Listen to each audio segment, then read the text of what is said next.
آج عبداللہ بہت خوش تھا کیونکہ آج اس کے بیٹے حذیفہ کا اسکول میں پہلا دن تھا۔ عبداللہ دن بھر رکشہ چلاتا اور جو کماتا اس سے گھر والے اللہ کا شکر ادا کرتے ہوئے زندگی گزارتے۔ عبداللہ ان پڑھ تھا، اسے پڑھنا لکھنا بالکل بھی نہیں آتا تھا، اسی وجہ سے وہ چاہتا تھا کہ اس کا بیٹا بھی تعلیم حاصل کرے اور علم کے ذریعے پوری دنیا میں دین زندہ کرے۔ عبداللہ نے سب سے پہلے مسجد کے امام صاحب سے جو عالم دین تھے مشورہ کیا کہ عبداللہ کی تعلیم و تربیت کس طرح کی جائے۔ امام صاحب نے عبداللہ کو مشورہ دیا کہ سب سے پہلے حذیفہ بیٹے کو کسی اچھے دینی ماحول والے اسکول میں داخلہ دلوا دو، پھر کچھ عرصہ بعد جب حذیفہ بیٹا اچھی طرح پڑھنا لکھنا سیکھ لے تو اسے کسی اچھے مدرسہ میں حفظ قرآن یاد کروا دیا جائے۔ عبداللہ کو امام صاحب کی باتیں بہت اچھی لگیں، وہ امام صاحب سے اجازت لے کر گھر آیا اور حذیفہ کی والدہ کو امام صاحب کی کہی ہوئی باتیں بتائیں۔ حذیفہ کی والدہ ایک سمجھدار خاتون تھی، وہ بھی ان باتوں پر عمل کرنے کو تیار ہو گئی۔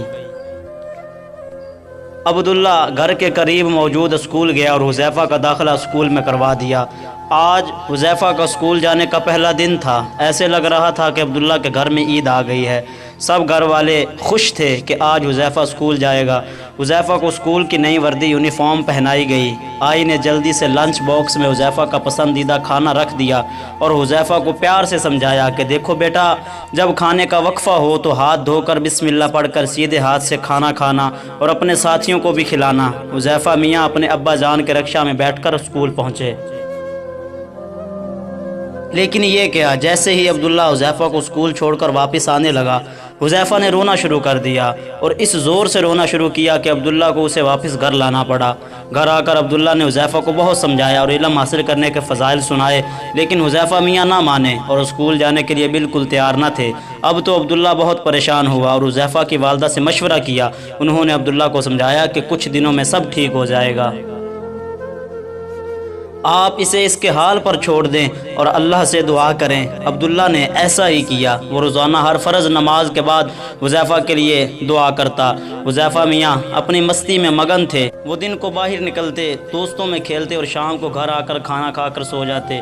ایک دن حذیفہ اپنی عادت کے مطابق شام کے وقت کھیل کے میدان میں پہنچا تو وہ یہ دیکھ کر حیران رہ گیا کہ ان کا کوئی دوست بھی کھیلنے نہیں آیا۔ وہ بہت پریشان ہوا اور کچھ دیر دوستوں کا انتظار کرنے کے بعد گھر واپس آ گیا۔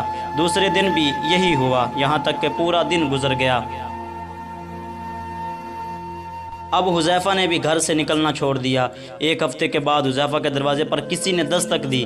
حذیفہ نے دروازہ کھولا تو اس کے سارے دوست کھڑے تھے، وہ حذیفہ کو کھیلنے کے لیے بلانے آئے تھے۔ حذیفہ نے ان سے پورا ہفتہ غائب رہنے کی وجہ پوچھی تو انہوں نے بتایا کہ ہمارے اسکول میں امتحانات ہو رہے تھے، اس لیے ہم پڑھائی کر رہے تھے۔ اب الحمدللہ ہمارے امتحانات ختم ہو گئے ہیں تو ہم تمہیں کھیلنے کے لیے بلانے آئے ہیں۔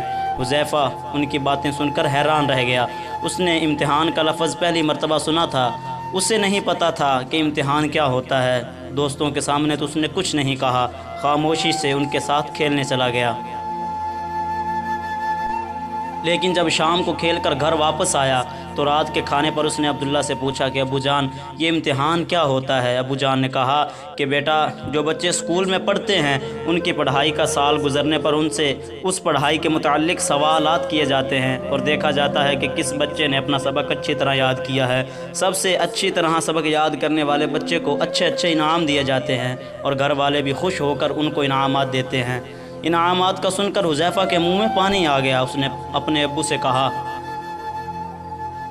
ابو کیا مجھے بھی انعامات مل سکتے ہیں؟ عبداللہ نے کہا، کیوں نہیں، اگر تم اسکول جاؤ اور دل لگا کر پڑھو تو تمہیں بھی انعامات ملیں گے اور تمہاری امی ابو خوش ہوں گے، اور جب کسی بچے سے اس کی امی ابو خوش ہوں تو اسے بھی خوشی ہوتی ہے اور ہر کام میں اس کی مدد کرتے ہیں۔ اب حذیفہ کو بہت افسوس ہوا کہ اس نے اپنی امی ابو کا دل دکھایا اور ان کی باتیں نہ مانی۔ اس نے اپنی امی ابو سے معافی مانگی اور ان سے وعدہ کیا کہ اب وہ ان کی بات مانے گا اور کبھی بھی ان کی نافرمانی نہیں کرے گا۔ دوستو، امی ابو ہمیشہ ہماری اچھائی ہی سوچتے ہیں، ان کی چاہت ہوتی ہے کہ ان کا بیٹا دنیا و آخرت میں کامیاب ہو جائے، اس لیے کبھی بھی ان کی نافرمانی نہیں کرنی چاہیے، اور اگر کسی بات پر امی ابو ناراض ہو جائیں تو فوراً معافی مانگنی چاہیے، کیونکہ جس سے اس کے امی ابو ناراض ہوتے ہیں اس سے اللہ تعالیٰ بھی ناراض ہو جاتے ہیں۔